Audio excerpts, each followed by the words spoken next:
Musicologie et littérature, le black metal à la croisée des univers. Vous n'avez pas la moindre idée de ce dont il peut s'agir?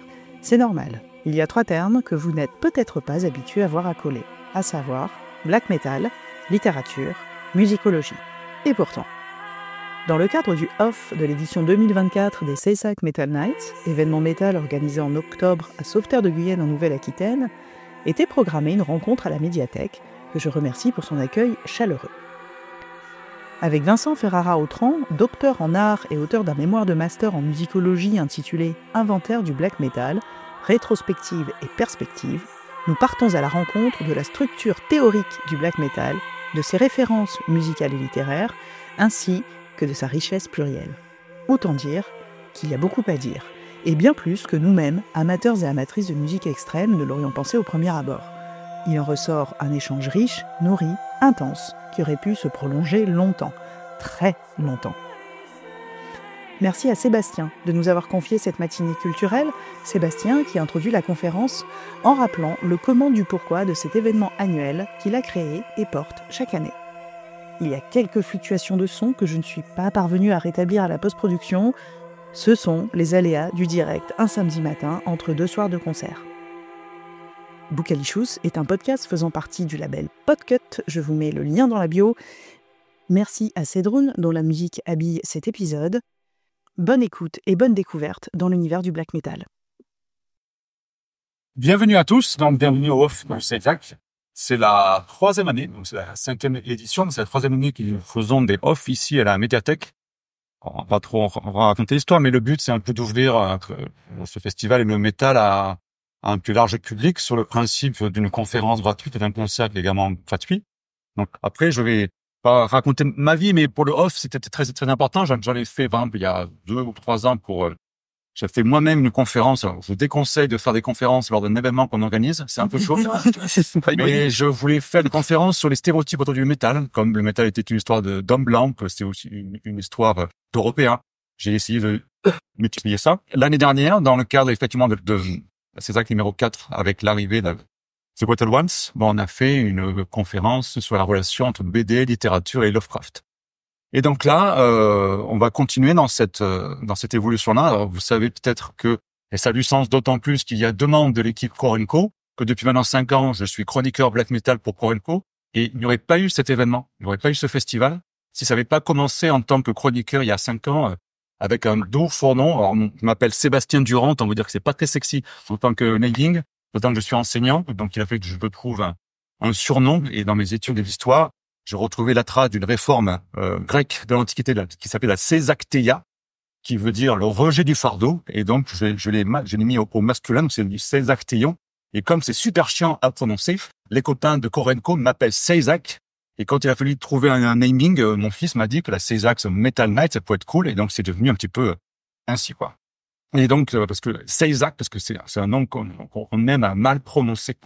Quoi qu'il en soit, ici, donc, c'est la 3e fois que nous accueillons effectivement des OFF avec des conférences. Et là aussi, avec un petit peu d'émotion, parce que il y a un homme qui est décédé au mois de juin, était un prof d'art plastique, un prof de musique, pardon, que j'ai rencontré, qui était mon collègue à l'Ariole, et qui était impressionniste, s'appelait Stanislas, décédé brutalement au mois de juin. Et en fait, une semaine avant son décès, il me dit, il m'amène dans sa salle des profs, il m'amène voir un mémoire, un master, de Vincent, et là, il me fait rencontrer un gars avec un sujet qui est tout à fait avant. Je laisserai de le présenter. Et ensuite, l'année dernière aussi, j'ai rencontré Tara, donc vous ferez aussi une petite parenthèse Viego historique que vous puissiez vous présenter. Et donc, on va sortir de combinaison entre deux talents, la musicologie, la littérature et le black metal. Et donc, ça donne ce sujet-là. Donc, black metal, croiser des univers, croiser des chemins, avec une approche musicologique et une approche littéraire. Donc voilà. Donc je vais vous souhaiter une bonne conférence. Merci à toi. Merci.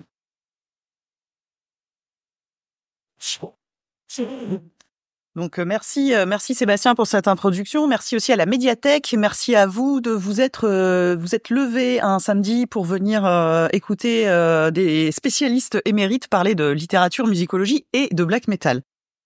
On a une petite heure à peu près ensemble. On va parler, nous, à peu près 45 minutes et après, on va garder un petit temps pour des questions. Et si jamais vous le souhaitez, vous pouvez consulter la magnifique bibliographie que nous vous avons apportée, seulement si vous avez les doigts propres, parce que sinon, ça se passera très mal. Consultez donc des livres autour du black metal, parce qu'il y a une grande bibliographie autour du black metal. Vincent, tu te présenteras en quelques mots par la suite. Moi, pourquoi je suis là ? Pour vous présenter rapidement, je suis en fait animatrice de rencontres et programmatrice littéraire, donc ce que fait un petit peu Sébastien, mais avec des écrivains. C'est pas toujours très facile, mais et il se trouve qu'il y a quelques mois, je crois 1 an à peu près, j'ai créé un podcast qui s'appelle Noir d'encre, parce que sous mes multiples casquettes, j'ai un média et je fais du podcast. Et ce podcast relie littérature et métal. Alors pour le moment, on est très black metal. Parce que pour moi les ponts entre la littérature et le métal sont évidents, mais pas toujours mis en lumière. Et c'est dommage parce que ça donne de bonnes excuses pour lire plus de livres et acheter plus de métal. Donc voilà, c'est mon travail d'être animatrice de rencontres, ce que je vais faire là avec Vincent. Et la semaine dernière, j'étais à l'autre bout de la France. Aujourd'hui, je suis là, ravie d'être à la CESAC et d'animer cette rencontre autour de la musicologie, de la littérature, avec le black metal comme point de référence. Honnêtement, avec le travail qu'on a fait, enfin surtout le travail qu'a fait Vincent, on pourrait tenir tout le week-end. Il y aurait de quoi parler d'axes divers et variés tout le week-end. On va essayer de condenser tout ça avec 4 grandes directions à cette rencontre. Un axe personnel sur le pourquoi du comment le black metal. Un abord autour de la musicologie, terme qui peut un peu faire peur, autant que le terme black metal fait peur à certaines personnes. Vincent va expliquer en quoi les 2 termes vont très bien ensemble et ne font pas peur. Un axe littéraire qu'on va là aussi synthétiser un petit peu, philosophie et littérature contemporaine. Et pour finir, on parlera un petit peu de la singularité du black metal. Et puis ensuite, on laissera les gens ressortir pour continuer à suivre le programme. Voilà, Vincent, si tu veux te présenter. Bien sûr. Écoutez, je m'appelle Vincent Ferrara-Autran. J'ai fait du coup des études de musicologie. Je me suis inscrit en 2017 et quand il s'est agi de m'inscrire en master, il a fallu que je choisisse un sujet de mémoire. Donc j'ai hésité grossièrement, grosso modo, entre Alfred Schnittke et au départ le death metal, et ensuite je me suis rabattu sur le black metal puisqu'il y a très peu de littérature sur le death metal. Donc je voulais au départ m'intéresser à un groupe de black metal avant-gardiste, et puis finalement, pour voir en quoi ce groupe différait, il a fallu que j'établisse une sorte de modèle, ce qui était déjà le black metal. Quand j'ai fait ça, je me suis dit que ça suffirait. Ça fait bien 300 pages. Et donc, et donc actuellement, là, je suis en 2e année de thèse et je continue de travailler sur le black metal, mais cette fois-ci avant-gardiste, dans la mesure du possible. Vaste programme. Oui, très vaste programme, punaise. Trop, enfin. Alors pour commencer, donc justement rapidement, pourquoi donc le métal et pourquoi le black? Puisque au départ tu voulais aller vers le death. Oui, tout à fait. Alors pourquoi le métal? J'ai vraiment pas une backstory parce que un jour je suis juste rentré chez moi et je me suis dit ce serait cool si j'étais métalleux quand même. Et donc j'ai juste je suis rentré sur moi, j'ai écouté je suis allé sur Spirit of Metal, je suis allé sur The Pirate Bay. Et je suis allé sélectionner un peu, j'ai fait mon petit melting pot, voilà. J'ai légalement bien sûr. Après j'ai acheté l'album, hein, super. Non, je rigole. Donc j'ai un peu creusé sans niche peu profonde jusqu'à en 2013 où je me suis vraiment amouraché de 3 groupes spécifiques qui sont Meshuggah, Anal Nathrakh et Between the Bullet and Me. Et puis ensuite, je sais pas, en 2016 j'ai encore eu une épiphanie ou quelque chose comme ça. Je sais plus comment c'est arrivé, mais je me suis dit que j'aimerais bien explorer vraiment les limites du métal extrême, parce que pour moi, ça a toujours été une façon de vraiment cartographier le monde, de voir toutes ses limites et ensuite de me situer moi à l'intérieur. Et donc là, c'est vrai que pour le coup, j'ai vraiment exploré plein de choses. Donc du gros Black Death, c'était un peu ma signature, truc à la Portal, Mitochondrion, Antédiluvian, Death avant-garde, Death dissonant, genre Ad nauseam et tout, Madcore, du Deathcore, du Gore Grind, bref. Du black aussi, évidemment du black. Je pense que la première vraie révélation que j'ai eue en black, c'était Scar-Sighted de Léviathan. Et ensuite, vraiment, j'ai Tantifaxaf aussi. J'adore ce groupe, incroyable, qui m'a vraiment pris par le col aussi, pareil. Et je procédais peut-être un peu plus par album avec le black. Mais en tout cas, voilà. Je me suis rendu compte effectivement que c'était un vertige sans nom, et un vertige que j'ai entrepris d'explorer quand j'ai commencé à faire mon mémoire. Et que il m'a pris de bonnes heures de ma vie quand même. Alors, mémoire, là, je le précise parce que ça peut un peu faire peur. Déjà, le nom, encore une fois, musicologie, on a des images un peu de tableaux bizarres. Mémoire, on se dit, oulala, ça va être hyper pointu. C'est la première fois que je lis un mémoire sur un sujet pointu qui a un abord très pédagogique. Alors, bien sûr, il y a des tableaux, il y a des explications pointues, ça reste de la musicologie quand même, mais même sans être soi-même, parce que moi, mes études de musique remontent à longtemps, on comprend de quoi il s'agit et il y a un abord vraiment très pédagogique dans ton travail. Donc ici tout le monde sait ce qu'est le black metal, j'imagine, mais d'un point de vue technique musicologique justement, comment, puisqu'on dit souvent le black metal c'est du bruit. Pas forcément faux. Et ce n'est pas forcément faux. Tu vas nous expliquer pourquoi, comment et comment tu as travaillé pour carrément, ouais. Pour définir le black metal. Mais d'ailleurs, c'est bien que tu parles de ça parce que en fait, le premier truc que j'ai vraiment fait, il fallait faire une partie de mémoire en M1 et vraiment j'étais paumé parmi toutes les possibilités et c'est ce livre rouge là qui s'appelle Le style black metal qui apparemment est assez introuvable en ce moment. Qui ouais, désolé, je te fais te lever. Qui m'a vraiment permis d'impulser ce mémoire parce que ce livre là, c'est un type qui s'appelle Béranger Hainaut, un musicologue qui l'a pondu et c'est un espèce de condensé, un précis. En fait, c'est vraiment un véritable précis de ce qu'est le prototype black metal musical. Donc le prototype black metal, en fait, un prototype musical, c'est si on devait isoler toutes les caractéristiques les plus contrastives du black metal, c'est-à-dire pas forcément celles qui reviennent le plus, mais celles qui se démarquent le plus par rapport aux autres genres musicaux, qu'est-ce qu'on obtiendrait? Et en fait, ce que trouve d'abord la méthode, ce qu'il fait, c'est qu'il isole un corpus. En fait, il fait plein de recherches dans plein de journaux et il voit vraiment quels sont les albums pour lesquels on dit ça, c'est du black metal, du pur black metal. Et vraiment, il fait un travail de recherche assez impressionnant, quoi. Et donc, il finit par isoler ces groupes si présents et quelques albums de ces groupes qui sont Burzum, Darkthrone, Gorgoroth, Immortal, Marduk, Mayhem et Satyricon. Et à partir très black de là, metal scandinave d'ailleurs, hein, oui, tout à fait. 100%. Ouais. Qui aurait vu que le black metal était d'abord scandinave. et du coup, il analyse vraiment holistiquement toutes ces choses-là, tout le style musical de ces albums-là, et il trouve il trouve tout ce livre-là que je vais synthétiser en 2 points. En fait, en un seul point, qui est un double brouillard horizontal et vertical. Je vais vous faire les choses assez simplement. Tout ça, du coup, ce sont le style musical de ces albums. Le brouillard vertical, pour commencer par lui, c'est ce qui tient de l'acoustique, en fait. C'est-à-dire que quand vous avez un spectre sonore sous les yeux, et ben d'habitude avec les musiques traditionnelles, il y a des fréquences qui sont largement plus investies que d'autres. On va dire en fonction de ce que font les musiciens. Mais là, en fait, ce dont on s'aperçoit dans le black metal, c'est que quand on regarde un spectre sonore, eh ben on voit une quantité de neige assez homogène jusqu'aux stridences de 0 Hz à 20 000 Hz. Et donc, ce brouillard vertical, il est dû à plusieurs choses que je vais détailler. D'abord, la distorsion. Il n'y a pas un genre... Enfin, c'est vrai que, en fait, la distorsion est là depuis le début du métal. Mais concrètement, le black metal pousse vraiment la distorsion à fond. Et ce qui se passe, c'est que la distorsion, quand vous avez un récipient qui est à l'excédent de ses capacités, 101, 150%, 200%, et ben ça se déverse partout. Et de la même façon, le bruit, quand il y a trop de bruit, et ben il saigne aussi partout, et donc vous avez votre note là qui commence à s'étaler vers le haut, et c'est ça qui fait cette nappe, ce brouillard. Ensuite, autre chose, donc ça c'était le premier point, des accords de puissance.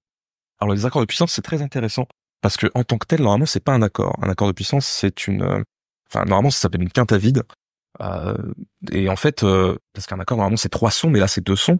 Et en fait, ce qui se passe, c'est qu'avec la distorsion, eh ben, les notes vont suffisamment s'épaissir pour devenir des murs porteurs. Et ça, déjà, c'est ce qui se passe dans le métal. Puis en plus, c'est pratique parce que c'est moins difficile à faire les accords de puissance à la guitare. C'est de l'économie sur tous les plans. Et donc, c'est un peu des jokers, en fait. Et ce qui se passe avec le black metal, c'est qu'en plus de ça, ils redoublent. En fait, ils font des sandwichs d'accords de puissance. C'est-à-dire qu'au lieu d'avoir juste 2 bonnes, il y en a, je sais pas, 5 ou 6, quoi. Et donc, vraiment, ils empilent ça comme ça. Et ça fait, des murs porteurs, voire carrément des monolithes. Je pense, tout le black metal Atmos, des trucs genre Atlas, par exemple, qui fait ça. Voilà. La voix. On va faire simple. Je vais vous dire comment il résume la voix, et ensuite je vais expliquer. Il y aura 4 termes. Alors, la vocalité typique du black metal met en œuvre un grain très sec, caractérisé par l'utilisation d'un timbre très peu voisé et clair dans une tessiture aiguë. Ce timbre est modulé par intermittence à l'aide d'un voisin expressif. D'abord le grain. Le grain, en fait, c'est un de ces trucs qu'on comprend tous, je pense, assez intuitivement, mais qu'on aurait beaucoup de mal à définir, à vraiment situer, à définir spécifiquement. En fait, c'est simplement quelles structures phonatoires de la gorge et du larynx sont mises en vibration. En l'occurrence, un grain très sec, c'est les structures phonatoires qui sont plus vers le haut. Le voisement expressif.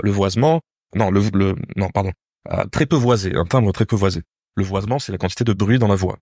Enfin, de voix dans le bruit, du coup. Parce que plus une voix est voisée, moins il y a de bruit. Et donc, en l'occurrence, le timbre est très peu voisé, c'est-à-dire qu'il y a beaucoup de bruit. Et quand il est voisé, quand on a des timbres voisés dans le black metal, il est très expressif. Donc, c'est par exemple le DSBM, quoi. Un timbre clair, c'est ce qui se passe par exemple, avec les voyelles, ou alors quand on allonge ou qu'on affaisse le menton, et puis c'est quand on l'allonge, ça va, on va dire, éclaircir, en fait, ça se passe au niveau des fréquences, ça va éclaircir la voix, tout simplement. Ou alors, avec les voyelles, par exemple, si je fais I, si je passe de O à O, I, en fait, on entend que ça shoot un peu vers le haut. C'est ça, c'est les variations cadentielles. Et enfin, une tessiture aiguë, en fait, c'est juste la hauteur de la voix. Voilà, juste ça, la voix est pas dans les graves, quoi.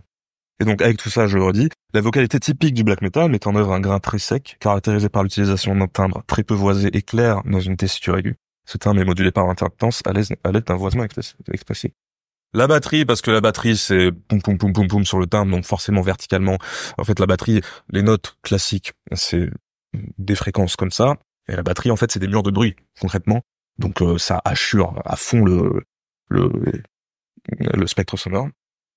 L'écho et la réverbération, en fait, ça fait, plus il y a d'écho et de réverbération, plus les attaques des instruments se confondent entre elles. Et donc, plus c'est englué. Ce qui fait que ça lie, en fait, tout le brouillard ensemble. Et la manipulation en studio, parce que Varg dit qu'il a juste trouvé le micro le plus gardique, trouvé sur le marché.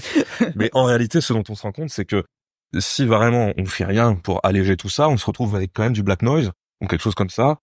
Là où c'est littéralement du bruit avec artistique, bon gros pâté dans les stridences, quoi. Et là ça met bien là. Donc non, en fait, il est quand même, c'est pas un heureux accident, quoi. Il est quand même bien probable que ça se soit fait comme ça. Voilà, donc ça c'est le brouillard vertical, aussi appelé le necrosound. Ce terme est très important. Et ensuite le brouillard horizontal, il y a moins de points, 3 points.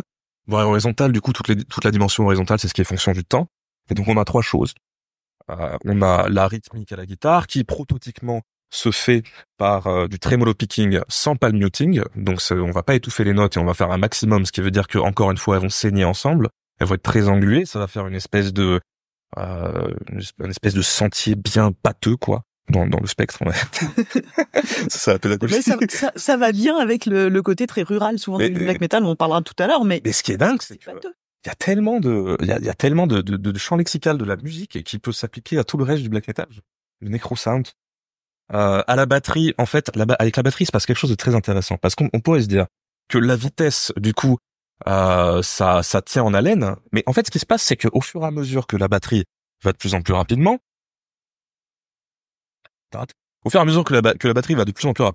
le sentiment pulsatif, c'est-à-dire quels sont les temps forts, quels sont les temps faibles, n'existe plus vraiment. Du coup, au bout d'une minute, de 2 minutes, il y a paradoxalement une stase qui se crée, un état de suspension, en fait. Et donc, on a une stase, avec, du coup, la guitare aussi, on a une stase, parce que du coup, tout se mêle ensemble. Et ensuite, pour l'harmonie, c'est pareil, il y a aussi une stase. Ce qui met surtout en avant, c'est ce qui s'appelle les mouvements pendulaires, c'est-à-dire ding dong, c'est 2 accords en fait qui reviennent sur eux-mêmes, l'éternel retour. Et donc c'est pareil, l'éternel retour, l'absence de destination et donc plus de stable. Et la distance entre ces accords, c'est souvent soit une seconde mineure, soit une tierce mineure, soit une quarte diminuée, en gros, qui ont leur propre symbolique, mais que je ne t'ai pas détaillé. Et donc, tout globalement, avec cette impression de bruit dans le brouillard vertical et cette impression d'engluement de stase dans le brouillard horizontal, on a une impression générale de stase. Parce que de fait, l'auditeur capitule ses repères, en fait. Et donc, ce double brouillard selon Eno, correspond à une esthétique du bruit blanc, issue de 3 radicalisations qui sont celles du temps musical, du spectre sonore et du niveau sonore, parce que tout est à fond. C'est le livre. Donc c'est ce que tu décris là avec donc des termes, bon, parfois qui peuvent sembler faire un peu peur, mais qui en fait expliquent très précisément, avec des termes savants, que le black metal peut aller vers le bruit, certes littéralement, mais que d'un point de vue de musicologie, le terme de bruit correspond à un processus créatif et à quelque chose de souhaité, maîtrisé, même si jamais ce sont pas toujours des virtuoses. Le black metal n'est pas le domaine des virtuoses d'instruments, contrairement à d'autres genres de métal. Forme de virtuosité dans la batterie, quand même. Oui, quand même. Oui, la batterie. Faut le tenir. Mais faut quand même. Mais qu'il y a vraiment une structure, une construction. Tu as parlé de mur porteur, donc il y a vraiment cette image de son et de construction musicale architecturée. De structuration au milieu du bruit, ouais. Et le bruit qui effectivement évolue et plus maîtrisé qu'on pourrait le laisser penser. Mais oui, effectivement, tout est le black metal est malgré tout un genre très codifié, un genre très codifié. Voilà. Et puisqu'on parle de musicologie et qu'on oppose souvent la vraie musique, donc la musique classique, au métal qui n'est qu'une sous-musique, ce qui est là aussi une totale méconnaissance des goûts de certains métalleux et de la structure parfois très métal de certains morceaux classiques. Si on devait un petit peu pousser les murs et rapprocher le black metal de certains courants, éventuellement classiques, contemporains, est-ce qu'on pourrait se permettre des parallèles, moi je veux dire peut-être une énorme bêtise, mais avec Stockhausen ou Shostakovich, je sais pas si vous avez déjà écouté le Quatuor pour hélicoptère de Stockhausen, c'est pire que le black metal. Enfin, franchement, c'est très intéressant, mais au bout de 2 minutes... Le Quatuor pour l'hélicoptère, il fait partie d'un opéra qui dure 30 heures, en fait. Faut le savoir. Voilà, vous le savez, vous pouvez tester, faire un concours qui tient le plus longtemps. Ouais. Mais c'est plus longtemps que le Ring, alors que le Ring, ils font 3 jours dédiés spécifiquement dans un festoche exprès, le Ring de Wagner. Mais oui, du coup, alors effectivement, c'est très intéressant et quelque part, c'est un peu moi aussi mon axe d'étude pour la thèse, parce que mine de rien, on est quand même, enfin, j'évolue quand même dans un milieu académique, alors il faut quand même faire quelques petits parallèles du fan service avec les, voilà, avec les pontes. Mais du coup, c'est vrai que c'est une question très chouette. Le black metal prototypique. Bon, on peut pas dire qu'il entretienne beaucoup de points communs avec toutes les constructions que fait les constructions musicales de la musique savante, parce que la musique savante, c'est en fait pas grand chose arrive à sa cheville en termes vraiment de composition, c'est trop complexe, quoi. En tout cas, pas le black metal prototypique. Il y a du black metal avant-garde, genre Deathspell Omega, qui s'inspire de Penderecki, de Ligeti, de Wisniewski et tout ça. Alors juste, excuse-moi, quand tu dis prototypique, on parle du trou norvégien de black metal ou celui de la première vague encore Non, on parle du coup du black metal prototypique tel que je l'ai illustré, qui de fait se base sur la seconde vague norvégienne. Oui. Ouais, voilà. Parce que voilà, toutes les vagues, bon ça je pense que vous connaissez toutes les vagues, celle de la première est-elle vraiment du black metal? Là, il faudrait 4 heures ou 4 jours. La deuxième norvégienne, puis la troisième, c'est quoi? C'est le post, le shoegaze, le post-gaze, on n'est pas d'accord. La troisième vague black metal, c'est une chimère, tout simplement. Il y a tellement peu quand j'ai fait la recherche sur Internet, je sais pas, je dois avoir 2 pages Google qui parlent de la troisième vague. Ce qui fait que théoriquement, on vit encore dans les ruines de la deuxième vague, malgré tous les événements de la Norvège qui l'ont fait s'écrouler. Ce qui est assez poétique. Voilà. D'ailleurs. Oui, c'est très black metal au final, ça se rejoint. Parce que c'est un état de entre la vie et la mort, quoi. Voilà, ça se subsiste dans cet état de pourriture. Et le thème de la pourriture est très récurrent dans le black metal et c'est très très chouette. En tout cas, voilà, sur le plan de la musique en elle-même, le black metal arrive malheureusement pas à la cheville. Mais par contre, sur le plan des thèmes, de tous les thèmes, il se trouve que le black metal est pas le premier genre ever à explorer la nuit, tout ce qui est la nuit. Et les thèmes sataniques, saturniens, donc tout ce qui est la mélancolie, la dépression, la nature aussi. Et on a réuni avec Tara donc du coup quelques citations qui sont assez saisissantes en termes de ce qu'elles évoquent le black metal. Pas mal on a débriefé sur pas mal de compositeurs, mais il y en a 5 donc qui sont intéressants. Le premier, c'est Beethoven, parce que Beethoven, c'est l'avènement du romantisme, c'est le premier qui a parlé de lui-même. En plus de ça, Beethoven, il a eu une vie bien pourrave. Il est devenu sourd à 35 piges, et puis ensuite il a eu encore 22 années à s'enquiller en étant sourd, alors qu'il devait effectivement composer de la musique, parce qu'il fallait qu'il vive. C'était un petit mec un peu teigneux comme ça, vraiment, qui lui contrôle le monde. Et donc c'est vraiment Beethoven, il illustre le triomphe de soi face aux circonstances. La citation. Finalement, l'histoire du beethovenisme se confond avec celle des êtres humains qui, contre vent et marée, contre les mauvais destins de la société, de la solitude, du cœur ou de l'infirmité, continuent à persister dans la certitude volontaire et même enthousiaste qu'ils peuvent et qu'ils doivent se faire les créateurs de leur propre liberté et de leur propre histoire. Vraiment le triomphe. Le triomphe de soi face aux circonstances. Donc, merci Beethoven de nous avoir apporté le romantisme. Sans ça, ça aurait été terrible. Le deuxième, c'est Wagner, évidemment. Wagner pour toutes les dimensions, l'atavisme, donc le regard sur les ancêtres, la ressuscitation des mythes nationaux, le passé, le folklore, tout ça. Que le passé soit fantasmé, que le passé soit réel ou non. Wagner et le black metal s'entendent bien. Le synopsis du Ring, c'est l'anéantissement des dieux par eux-mêmes sous le choc de la liberté d'une conscience d'homme. Donc ça aussi, c'est le défi de l'homme contre Dieu. Il admirait Schopenhauer, qui est quand même un type qui a beaucoup écrit sur le pessimisme. On dit de ceux qui vont voir le Ring, que ce sont les fidèles d'un culte. Il y a eu de 10 000 écrits sur Wagner.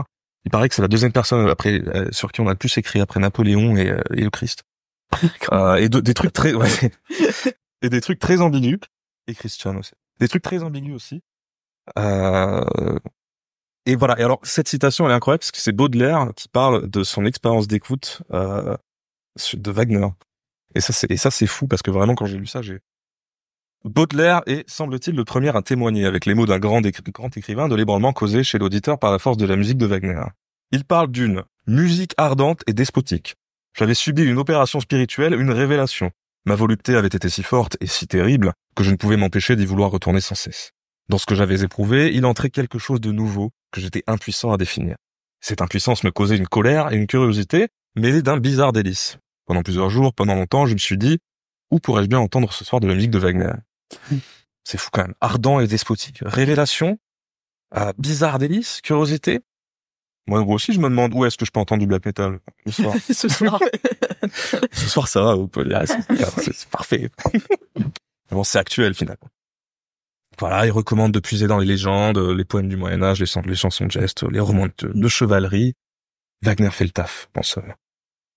Voilà, d'autres rapidos, Mahler, Scriabine, Messiaen, Chelsea. Mais alors, Pierre-Henry, qui est le cheval sur lequel j'aurais le moins parié, parce que c'est un type du coup milieu du XXe siècle, c'est la musique concrète, c'est les premiers pas donc du coup de la musique électronique et c'est vrai que la musique concrète ça dit un peu rien et on se dit pas de lui. Moi j'ai lu ça, j'ai fait putain encore une fois c'est black metal, ça de 1950. La citation va comme telle, comme suit. La musique doit se transporter de la sphère de l'art, musicalement parlant, dans le domaine de l'angoisse sacrée. Si les conventions musicales, l'harmonie, la composition, les règles, les nombres, le côté mathématique et les formes avaient un sens par rapport à l'absolu, aujourd'hui, la musique ne peut en avoir que par rapport au cri, au rire, au sexe et à la mort. Tout ce qui nous met en communication avec le cosmique, c'est-à-dire avec la matière vivante des mondes en feu, des mondes en feu, point. Il faut prendre immédiatement une direction qui mène à l'organique pur. À ce point de vue, la musique a été beaucoup moins loin que la poésie ou la peinture. Elle n'a pas encore osé se détruire elle-même pour vivre plus fort, comme le fait tout phénomène vraiment vivant. C'est ouf. Ah oui, c'est effectivement très tellement black metal. Tellement black metal. Et tu as toi-même amené, grâce à ce cher vieux Baudelaire, l'autre axe donc de cet échange, qui est l'aspect littéraire. Je le disais en introduction, pour beaucoup, c'est évident, le côté littéraire du métal et peut-être un petit peu plus spécifiquement du black metal, mais on va pas faire de favoritisme pour notre chapelle, quoique.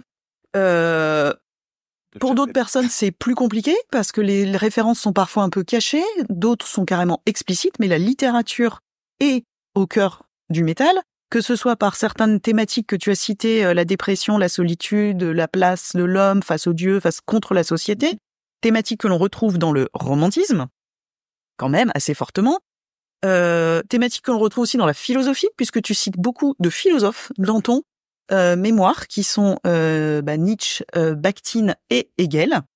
Tu peux nous en dire quelques mots pourquoi ces philosophes et après on reviendra sur ce côté littéraire avec la foison qu'on peut en réalité trouver. Je ferai un petit peu de name dropping sur toutes les références qu'on peut trouver en condensé. Mais cet aspect, bon, Nietzsche, je pense que Nietzsche, c'est le quintessentiel black metal, voilà, franchement. avant l'heure même, c'est Oui. l'inventeur du black metal, de l'esthétique black metal. Oui, qui disait osez maintenant être des jeunes tragiques, car vous serez délivrés dans la naissance de la tragédie, ce qui est pas rien. Nietzsche, bon, en gros, dans mon mémoire, je le résume en 5 points. Je dis en 5 points ce qui le rapproche du black metal. Il y a quelques petits points qui le différencient, mais et ces 5 points-là sont quand même suffisamment prégnants pour qu'on s'y attarde. D'une part, on va dire un vœu de réenchantement du qui ne sombre pas dans l'idéalisme naïf, parce que le black metal naît de ce constat, en fait, ce qui est dingue, c'est que la Norvège, dans les années 90, c'est un triomphe du modernisme, en fait. Mais en fait, c'est tellement un triomphe qu'on se fait chier. Et donc, du coup, le monde est désenchanté. Et en plus, pardon, très conservateur au niveau religieux. C'est quand même un pays qui brille par plein de choses, ses paysages, son black metal, etc. Mais enfin, quand on s'y promène, il y a quand même des églises partout, des croix partout, beaucoup de catholiques fervents. Enfin, ils sont pas catholiques. Chrétiens. Ils sont chrétiens. Enfin, de chrétiens, parce que je crois qu'ils sont protestants ou luthériens. Enfin, là, je m'y perds. De chrétiens. Donc oui, ce paradoxe, et en fait, être satanique dans les années 90 en Norvège, c'est bien plus fort qu'être punk en 1975 à Londres. Le lien de filiation du punk avec le black metal, il y a plusieurs choses, mais en effet, être satanique à l'époque en Norvège, c'était un moyen direct de s'opposer. Parce que la Norvège a été en régime de religion d'État chrétien religion d'État, oui, voilà, chrétien jusqu'en 2017.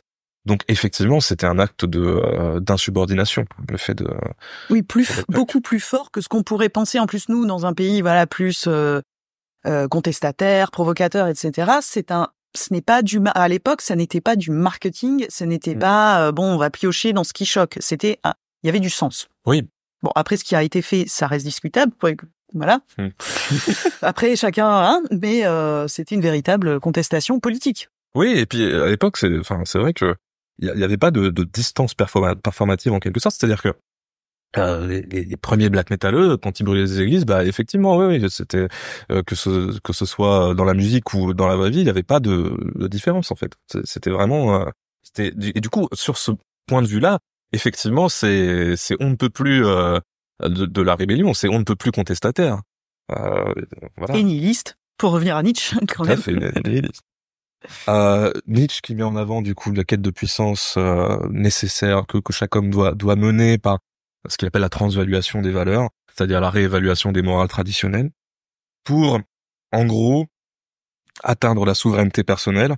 Et ça, en fait, concrètement, tout le satanisme du black metal, il culmine sur une chose qui est la souveraineté personnelle, c'est-à-dire choisissez vos propres règles concrètement.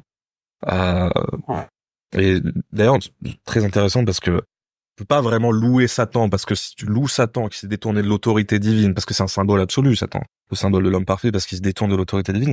Mais du coup, on peut pas non plus louer Satan, parce que ça reviendrait, voilà. Donc en fait, Satan est décrit comme un réservoir de puissance au sein de chacun. Ce réservoir de puissance, la quête de puissance de Nietzsche, qu'on y est. La reconnaissance et les tentatives de réconciliation des aspects apolliniens et dionysiaques de l'autre. Donc l'apollinien, c'est tout ce qui élève vers la forme, l'harmonie. Le beau et le dionysiaque, c'est tout le magma qu'on a en soi, les passions, l'informe. Ça. Mais donc du coup, la réconciliation des deux. Un profond désamour envers l'église chrétienne. Pas besoin de vous expliquer que le black metal n'aime pas trop l'église chrétienne. Voilà. Et une existence. Et une existence et des idées ambiguës, une tendance générale à l'instabilité. Voilà. Puisque le black metal, tout son fardeau, c'est que, étant donné que c'est un genre basé sur la transgression, il est condamné à convulser. Il peut pas se sédentariser. Voilà. Donc, c'est tragique. Bon, ça, c'est pour Nietzsche. On a le temps pour les autres. On peut faire rapidement les autres pour venir à la... Oui, quand même. Il faut que je cite cette citation de fou. Parce oui. Que... Bon, Hegel, c'est très dur à le dire. Et honnêtement, j'y pas encore. Mais il y a cette citation sur laquelle je suis tombé par hasard qui m'a encore une fois très frappé. L'esprit a rompu, c'est 19e siècle, début. L'esprit a rompu avec le monde où son existence et sa représentation s'obtenaient jusqu'alors. Il est sur le point de les faire sombrer dans les profondeurs du passé et dans le travail de sa reconfiguration. La frivolité, ainsi que l'ennui qui s'installe dans tout ce qui existe, le pressentiment vague et indéterminé de quelque chose d'inconnu, sont les prodromes, les symptômes, de ce que quelque chose est en marche. C'est dingue. C'est vraiment l'essence, en fait, la philosophie. Je sais qu'il y a certaines personnes qui ouvrent des grands yeux quand on met philosophie, black metal dans une même phrase, mais ça montre que ce genre musical assez confidentiel est ancré quand même sur des courants de pensée tout à fait respectés, étudiés et forts dans notre société. Et ce qui est dingue, c'est que parfois, le black metal, on n'a pas spécialement conscience, en fait, qu'il se tient à ce point sur les épaules des géants. Et pourtant, mais je trouve ça très, très poétique et saisissant de se dire que c'est l'éternel retour de la thématique de la nuit avec un grand N. C'est de se dire que vraiment, ça revient à notre époque sous la forme du black metal et dans une exploration tellement complète et tellement saisissante, tellement despotique que c'est vrai que, en fait, c'est pour ça que moi je me suis perdu avec ces 300 pages et que je me perdrai avec 300 autres. C'est qu'il y a tellement à dire, c'est impressionnant, c'est vraiment un point d'appui exceptionnel.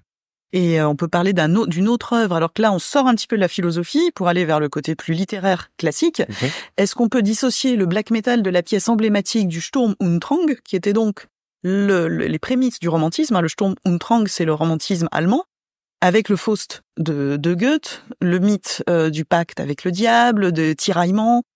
C'est on peut dire une articulation visible une source d'inspiration générale du black metal, qu'elle soit explicite ou non. Oui, complètement. Et puis c'est vrai que le Faust de Goethe, il paraît qu'il a mis je sais pas combien de décennies à écrire ce truc, alors que c'est un espèce de petit précis, quoi. C'est vraiment un condensé absolu à l'aube du romantisme. En tout cas, de romantisme musical, peut-être que j'ai pas les dates pour le romantisme littéraire. Des petites voilà. Ça se rejoint. Mais qui du coup aura aussi inspiré beaucoup de compositeurs. En tout cas, ouais, complètement. Et en termes d'inspiration plurielle, donc on parlait, donc là on a vu musique et on se rapproche de la littérature. Elles sont plurielles en fait dans le black metal. Il peut y avoir donc des textes romantiques, même s'il y a une différence de fond entre le romantisme littéraire et le romantisme black metal. C'est que le romantisme littéraire tend à un monde meilleur. Le black metal, non. Alors là, c'est non tout de suite. On puise des références aussi dans la poésie, dans les grands classiques, donc on vient de le dire avec Faust, dans les littératures de l'imaginaire. Là encore, un vaste, très très vaste monde qui est une source inépuisable de références. Il y a même une blague autour des noms de groupes qui sont tous issus de noms de méchants de Tolkien. Si on vous dit Gorgoroth et Burzum, alors Burzum, c'est Ténèbres, on parlait du Mordor. Gorgoroth, c'était la forteresse sans doute, où s'abrite Arachné, il me semble. Bon, voilà. Lovecraft, donc ceux qui étaient là l'année dernière ont pu voir que Lovecraft est également une source inépuisable d'inspiration. Ouais. Lovecraft aurait fait du black metal parce que vraiment, Lovecraft était très black metal. C'est un mec revêche au possible qui personne en veut de ses trucs. Personne veut de ses trucs. Il est devenu connu après à se faire des univers entre l'horreur fictive et l'horreur existentielle, ce qui est très black metal aussi. Oui. Oui, c'est effectivement une incarnation. Cette porosité qui est angoissante. Une grande place accordée à la nature, donc ça c'est un peu plus dans l'atmosphérique, et le post-black metal, donc un lien à une nature pure, non salie par les hommes. On peut également continuer en littérature de l'imaginaire avec les livres inspirés de World of Warcraft et du Warhammer, qui sont pas forcément des grandes œuvres littéraires, certes, mais on n'est pas là pour juger l'œuvre littéraire, on est là pour parler de l'univers. C'est quand même amusant ce paradoxe de pas vouloir rendre le monde meilleur, d'être dans son coin, mais d'aller puiser des références et des inspirations dans ce qui peut être parmi les plus beaux textes de la littérature. Ouais, complètement. C'est parce que c'est de la beauté qui peut être un peu plus contemplative. Et du coup, en fait, c'est Lévi-Strauss oppose la nature et la culture, et le black metal remplace un petit peu la culture par la civilisation. Donc tout ce qui est contemplatif, c'est aussi une façon de s'écarter de donc de la modernité, de la civilisation, et ça peut aller. Bon, si on fait un petit name dropping, il peut y avoir Nocturnal Depression, Alceste, mon accent anglais est pour rien, Bluetooth Nord, Rotting Christ, The Great Old Ones, Les Enfants de Dagon. Peste Noire qui a fait de très belles reprises de Baudelaire, Summoning, Belloré, et dans le métal plus connu, Metallica qui a quand même fait The Call of Cthulhu, oui, c'est vrai. For Whom the Bell Tolls pour Qui sonne le glas de Hemingway, Eisters qui a aussi fait pas mal de références à la poésie anglaise, Nightwish, mais je crois même Manowar. Ça faudrait que je vérifie Manowar, j'ai pas eu le temps de vérifier la référence, mais ça va vraiment, donc dans le black metal c'est très fort, mais également dans le métal plus commercial entre guillemets. Et puis c'est dingue que ce soit à ce point un angle mort en fait dans les gens qui font du métal, c'est qu'on parle jamais de la littérature et du métal. Oui, C'est alors fou. que c'est voilà de fait. Il nous reste un petit peu de temps pour parler. J'arrive, on condense Ouais. pour tenir de la singularité du black metal. On l'a évoqué un petit peu en cercle concentrique. Là, on va aller vraiment sur ce cœur. Le refus des cases, ça on en a un petit peu parlé, de récupération, de la marchandisation, de la popularisation. Je crois que aucun courant musical ne met autant d'efforts dans le fait de ne surtout pas être populaire. Ça dure depuis 40 ans, pour le moment ça marche plutôt bien. Voilà, il y a des groupes commerciaux qu'il faut condamner, bon, ça on en parlera une autre fois. Et pourtant, le genre se réinvente d'une certaine manière ou reste très fidèle à ses racines. C'est un petit peu ces deux courants. Dans quelle mesure, en fait, ces codes peuvent se réinventer? Et est-ce qu'ils en ont besoin? Pour moi, il y en a absolument besoin. Parce que, en fait, il y a cet énorme problème des ruines de la seconde vague norvégienne. C'est que la seconde vague norvégienne, ça fonctionnait très bien parce que ce qu'ils disaient, c'était on est le mal absolu, on fait dans les tabous les plus cruciaux pour la société. Et en fait, ils pouvaient se permettre d'être le mal absolu parce qu'ils brûlaient des églises et tout. Et effectivement, il n'y avait pas de limite. Et donc, l'espace esthétique derrière était infini. Au niveau de, voilà, c'est-à-dire que ils parlaient, dans la musique, on savait très bien que, oui, ils en étaient capables. Mais à partir du moment où l'Inner Circle s'est fait démanteler et où la seconde vague s'est faite poignarder de 27 coups de couteau, qu'est-ce que j'ai totalement. Et ben à partir de ce moment-là, où vraiment la réalité donne ses limites, vit ses limites, et ben où se tient l'espace esthétique du black metal du mal infini, c'est plus crédible. Et donc de fait, c'est pour ça que là c'est tout à fait tragique et en même temps c'est poétique pour le black metal, cette tragédie qu'on soit encore dans les ruines de la seconde vague. Ben il est dans cet état de non mort en fait, voilà. Et du coup la clé à mon sens c'est que si le black metal c'est effectivement l'autoréalisation, parce que tout c'est ce à quoi mène Satan et puis et la transgression c'est censé nous aider en fait à pouvoir dire non pour se faire son propre miel, faire des miels de son propre syncrétisme, se faire son propre pot pourri. Pas dire non à tout, hein, parce que sinon on est juste un mouton qui va dans le sens inverse. Mais voilà. Et donc du coup, tout ça doit culminer sur creuser des nids qui sont profondément singulières pour soi. Et le black metal doit se réinventer comme ça, parce que en plus de ça, dans l'espace de l'art, il y a une forteresse par rapport au monde réel qui fait que l'espace esthétique nous appartient absolument, quoi. Voilà. Il y a des groupes, est-ce que tu as cité des groupes très emblématiques un peu plus précédemment. Actuellement, si jamais il y a un ou deux groupes qui seraient vraiment représentatifs de cette de cette réinvention. Ouais, carrément, je sais pas. C'est pas grave, je vais faire de tête. Je pense honnêtement, j'ai envie de mettre Deathspell Omega en tête de file parce que il y a 3 interviews de eux et en fait c'est impressionnant à quel point ils creusent leur démarche. Leur premier album de 2004, ils ont un corpus de 80 sources différentes. Ils essaient de monter ce qu'ils appellent une Somma Diabolica en référence à la somme théologique de Thomas d'Aquin. Et puis honnêtement en termes de foisonnement, je pense, je vais dire ça au hasard. Je pense à Krali, je pense à Hoplites, un groupe parisien. Le type vient pas du tout de Paris en plus. C'est un espèce de pot pourri, le truc qui est écrit en grec. Blutos Nord évidemment. Je pense à du Black Nose, genre La Torture des Ténèbres, un truc vraiment abusé. Jute Gate, c'est un mec tout seul qui s'inspire du coup énormément de tout le XXe siècle avant-garde. Et ça crée des trucs assez hallucinants. C'est peut-être celui qui s'en inspire le plus d'ailleurs. Genre il se fait des trucs à la Schoenberg et tout. C'est abusé. Tantifaxaf, je l'ai cité, ouais. Truc genre peut-être un peu moins puriste, mais des trucs genre liturgie, agriculture, des trucs comme ça. L'agriculture, moi je trouve ça trop bien. Oui, il y a une créativité. Ce que tu dis, c'est qu'il y a effectivement des bases, des grandes lignes, des structures très fortes, mais une espèce de réinvention permanente. Et pour finir, avant de vous autoriser à poser quelques questions et à regarder les livres, est-ce que c'est pas un peu ça qui fait que le black metal arrive à résister, à être vraiment peut-être le dernier genre qui ne s'est pas fait récupérer, parce qu'on pourrait faire un parallèle très grossier, dire que le rap, il y a 40 ans, était contestataire, contre-culturelle, etc., et puis est devenue une nouvelle pop. Le black metal ne sera a priori jamais, et on espère, la nouvelle pop. Mais comment c'est ça qui fait qu'il arrive à résister à cette récupération, à cette marchandisation, et à rester transgressif? Je pense que il faut quand même nuancer le truc parce que le black metal propose une exploration tellement exhaustive, en fait, de tout, on va dire, très grosso modo, les aspects dionysiaques de l'homme, la part d'ombre, que il y a quand même quelque chose de profondément magnétique dans le black metal. Et donc, il y a plein de gens, on peut plus prétendre que les gens savent pas ce que c'est le black metal aujourd'hui. Mais la plupart des gens regarderont peut-être l'abysse de loin, voilà, derrière une vitre.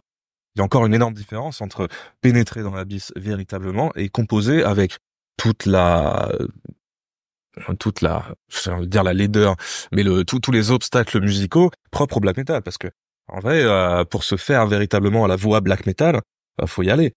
Pour se faire avec toutes les autres caractéristiques, il faut y aller. Donc c'est vrai qu'il y a ce côté, oui, c'est très magnétique tout ça, mais ces aspects musicaux le condamneront quoi qu'il arrive. Enfin, c'est vrai que la voix c'est quand même son signifiant le plus fort, je pense. C'est pas à portée de. Faut vraiment faire un effort de l'appréhender, quoi. Oui, c'est vrai qu'il y a beaucoup de gens, et moi la première fois que j'ai entendu du black metal, je sais même plus comment, parce qu'il y avait pas YouTube à cette époque-là, il y avait pas de. J'ai détesté la première fois. La première fois, je me suis dit, c'est. Par contre, la deuxième fois, c'était bon. Ouais, non, mais je pense qu'on a tous à un moment une sorte de révélation et un album qui nous a vraiment fait rentrer dans le truc direct, quoi. Est-ce que vous avez des questions ou des remarques ou des commentaires? Une remarque concernant Nietzsche, puisque on va parler de Wagner et de Bourg-Martin, globalement. Il me semble qu'il y a 2 temps dans la relation Wagner-Nietzsche. La première durant laquelle, justement, ils se brossent pas mal dans le 5 du fois l'un l'autre. Mais au final, Nietzsche reproche à Wagner de piocher, de forger un passé fantasmé, disant que ça ne lui a menti pas du tout au peuple allemand à venir. Et de la même manière qu'on a vu que, enfin, on disait au modernisme, du début de la phase scandinave, et le désenchantement du monde sont considérés comme les facteurs qui ont entraîné, en grosso modo, le fait qu'on commence à brûler les cathédrales. Des églises en bois. Des églises quand même. C'est plus dur à brûler quand même. Ils ont pas de cathédrale en Scandinavie. Mais pas tant de budget que ça. C'est ce que je veux dire, c'est pardon, je recommence. Dans la vision que j'ai de romantisme, elle cherche à associer la chrétienté ou le christianisme ou l'imaginaire chrétien au paganisme et au monde qui était là avant. Et on cherche à recréer une nouvelle mythologie, ce sont des antiques. Et c'est pour ça qu'on est obligé de broder et ou plutôt de romantiser, de faire dans le faux. Et or là, du coup, on se sépare à la fois, on se sépare que du christianisme. On l'accuse comme la source du désenchantement, alors qu'à une époque, on cherchait à recourir au christianisme. Et que je considère que il faut plutôt regarder Nietzsche sur plutôt la fin, la relation après Wagner, après vraiment tout ça. Que c'est là où il a été plus honnête, ou alors plus aigri, plus black metal. C'est plutôt le moment où il dit non, ça ne garantit pas la vie, tu nous disais nihiliste pessimiste, qui est c'est très joli ce qu'on a fait, pourquoi pas, et ça mènera nulle part. Ouais, il me semble que la relation entre Wagner et Nietzsche a commencé à s'étioler à partir du moment où Nietzsche s'est quand même rendu compte que Wagner, il n'entendait pas tant que ça enterrer l'imaginaire chrétien. Et ce que tu dis, c'est intéressant parce que ils sont marrants. Ah oui. T'es pas assez underground alors. C'est ça. C'est une histoire de mécénat. Ouais. Et du coup, oui, c'est vrai qu'il y a cette tension constante, comme dans beaucoup d'aspects du black metal, du fait que, en fait, s'il veut vraiment parler de Satan et tout, le black metal n'a pas d'autre choix que de ressusciter l'imaginaire chrétien. Oui. Donc, d'ailleurs, on compte pas les allusions, alors après qu'elles soient critiques, etc., mais la Bible, on parlait de littérature, c'est un peu le livre de contes principal qui a nourri l'imaginaire métal. Et puis, notre imaginaire à nous, voilà, après, on distingue, on dissocie le texte le texte de la pensée. De l'auteur. Voilà, sépare l'œuvre de l'artiste. Mais la Bible est quand même le vivier de références et d'imaginaire commun à tous. Et appréhendé comme tel, ça fait des exégèses sympathiques. Ça peut éventuellement nourrir de belles impulsions artistiques. Oui. Pourquoi pas? Après, bon, faire toujours attention à ce qu'on lit. Ah oui, mais après, ça c'est sûr. Est-ce qu'il y a d'autres critiques, remarques, questions? Non. Bah, si jamais vous voulez, on peut vous faire tourner les livres qu'on vous a apportés, qui sont, voilà, un petit aperçu de ce qui peut se produire en termes de documentation. Alors, c'est pas forcément littéraire là, mais de documentation et de philosophie, puisqu'il y a, alors c'est pas dédié au black, mais Hartmut Rosa, qui vient de sortir un essai autour du black metal et de la lenteur, enfin voilà, ralentissement. Donc vaste thématique. Et puis ensuite on pourra aller au vernissage, qu'on retarde pas trop parce que sinon on va se faire engueuler, pour continuer à profiter du programme. Donc merci à vous, merci Vincent. Ouais, merci à toi, merci à vous. Voilà, merci bien.